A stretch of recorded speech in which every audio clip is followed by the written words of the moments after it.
안녕하세요. 한의사 이경입니다. 전우현 원장님 나와주셨는데요. 안녕하세요, 원장님. 예, 안녕하세요. CS 한방병원 전우현입니다. 여러분들은 제가 방금 인사드린 그 CS의 뜻을 아시나요? 네, 아직도 그러니까 커스터머 서비스, 고객 서비스로 이해하시는 분들 계실까요? 자, 제가 대신 답을 드리자면 캔서와 스포츠 재활 이 두 가지 진료를 추구로 한다는 뜻이죠. 예, 저번 시간에 제가 암 재활에 있어서 운동 치료가 얼마나 중요한지 설명드렸는데요. 오늘은 그 CS의 S, 오늘은 한 축 스포츠 재활에 대한 내용을 다뤄볼까 합니다.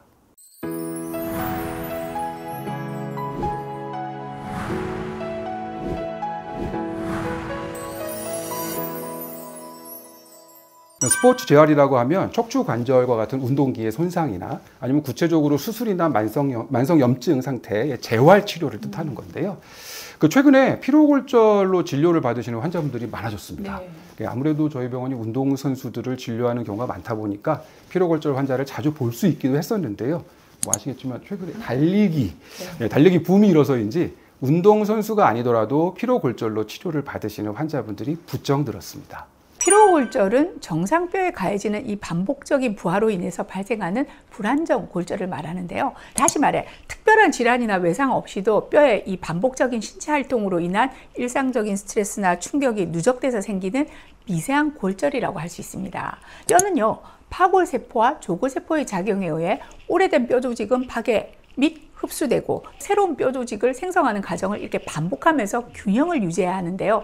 그런데 지속적으로 휴식 없이 과도한 운동량이 가해지면 이 균형이 깨지게 돼서 피로골절이 발생하게 되는 거죠. 예, 맞습니다. 주로 이제 운동선수, 특히 이제 육상 장거리나 아니면 축구 이렇게 많이 뛰는 운동선수들의 훈련량 및 강도가 증가했을 때 자주 발생하고요. 행군을 많이 하는 군인들한테도 많이 발생한다고 되어 있습니다. 하지만 운동선수나 군인뿐만 아니라도요, 평소보다 많은 신체 활동을 지속적으로 휴식 없이 계속한 경우라 그러면 누구에게나 발생할 수 있습니다. 네. 주요 증상은 당연히 특정 부위에 통증이 있고요, 붓습니다. 특히 이제 눌렀을 때 아픈 압통을 많이 호소하고요. 운동을 할 때 증상은 심해지는데 운동이 끝나면 통증은 또 오히려 감소하는 그런 경우가 많습니다. 그리고 자주 생기는 부위는 정강이뼈, 발등, 대퇴골, 골반, 발뒤꿈치 이런 곳이고요. 지금 보여드리는 그림은 최근에 저희가 진료하면서 본 정강이뼈의 피로골절 환자입니다. 일반적인 골절을 유도할 만한 낙상이나 충격 등 큰 이벤트가 없다 보니까 피로골절이 와도 모르고 있다가 한참 뒤에 발견하는 경우도 종종 있습니다. 그래서 피로골절을 진단하기 위해서는 병력 청취가 중요하죠. 그러니까 최근에 갑작스러운 운동량의 증가가 있었다거나 혹은 반복적인 동작을 지속하고 있는가, 통증이 운동할 때 심해지고 휴식하면 호전되는가 등등의 문진을 통해서 피로골절의 가능성을 파악하고 그 다음 엑스레이 검사를 시행하게 되는데요. 자, 문제는 피로골절은 일반적인 골절에 비해서 초기 진단이 좀 어렵죠? 예, 맞습니다. 외상에 의해서 우리가 일반적으로 알고 있는 갑자기 발생하는 일반적인 골절은 엑스선 검사하고 CT 촬영을 하게 되면 거의 발생 직후 감별할 수 있습니다만 이 피로골절은 발생한 시점에서는 엑스레이 검사상에서 골절선이 잘 안 보이는 경우가 많습니다. 대략 한 2주에서 3주 정도 지난 후에야 골절선이 확인되기도 하는데요. 그러다 보니까 보다 더 정밀하게 확실하게 알기 위해서 MRI를 촬영하는 경우가 많습니다. 비용이 좀 들긴 하지만 MRI는 피로골절의 초기 진단에 매우 민감하고 정확한 검사입니다. 이외에 뼈 스캔, 본 스캔도 진단으로 이용할 수 있는데요. 이게 조금 위양성이 높고 MRI보다 정확도 면에서 약간 떨어지긴 합니다. 하지만 피로골절의 초기 진단에 있어서 엑스선 검사보다는 진단적 가치가 높기 때문에 만약에 피로골절이 의심되는데 MRI를 찍기 힘든 여러 가지 상황이라 그러면 뼈 스캔, 본 스캔도 고려해 볼 수 있습니다. 피로골절은 수술보다는 재활 치료가 보편적이죠? 예, 맞습니다. 골절이 발생한 부위나 아니면 심한 정도, 평소 환자의 운동 수준이 어떠냐에 따라서 좀 다를 수는 있습니다만 기본적으로는 수술보다는 재활치료가 우선입니다. 먼저 피로골절을 유발한 운동이나 반복적인 동작이 있을 텐데 그걸 중단시키고요. 충분히 휴식을 취해줘야 합니다. 필요할 경우에는 고정을 위해서 보조기나 깁스를 착용할 수 있고요. 통증 조절을 위해서는 아이싱이나 소염 진통제를 사용하고 적절한 재활 운동을 시행합니다. 심한 경우에는 드물지만 아주 흔한 건 아니지만 수술 등의 치료가 필요한 경우가 있을 수도 있습니다. 네, 자 그런데 피로골절은 치료 기간이 꽤 긴 질환이잖아요. 운동선수들도 피로골절이 발생하면 오랫동안 경기를 뛰지 못하는 경우가 많죠. 좀 더 빠른 피로골절의 치료를 위해서 또 방법들이 있지 않을까요? 예, 말씀드리겠습니다.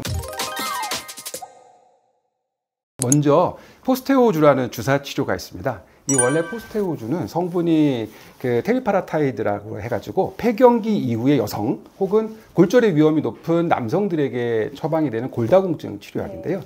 이 테리파라타이드는 부갑상선 호르몬의 일부분으로 만든 단백제제고요. 조골세포를 활성화해서 뼈 형성을 촉진하는 기능이 있는 치료제입니다.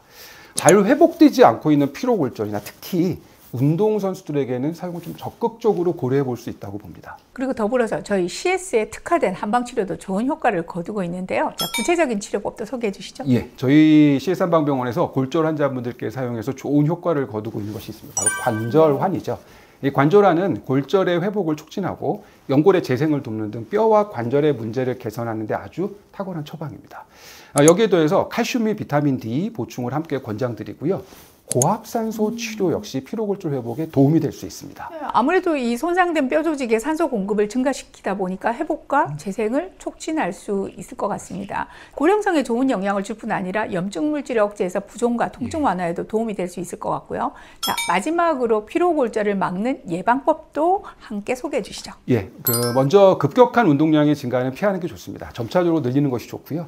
요즘 달리기 많이 하시는데 평소 운동 안 하시던 분이 갑자기 매우 빠르게 매우 많이 달리는 경우에 피로골절 발생하기 딱 좋습니다. 또한 운동 전에 스트레칭하고 준비 운동은 철저히 기본적으로 하시고요. 충격 흡수가 좋은 운동화를 착용하고 운동 중간중간에 충분하고 적절한 휴식을 취하는 것이 좋습니다. 전번 시간에는 운동의 중요성을 강조해 주셨고 오늘은 지나친 운동이 독이 된다는 말씀인데요. 운동은 꼭 해야 합니다만 그만큼 준비도 중요하죠. 결국 오늘도 운동 이야기로 도움 주신 전효연 원장님 감사드리고요. 저희는 다음 이 시간에 돌아오겠습니다. 감사합니다. 감사합니다.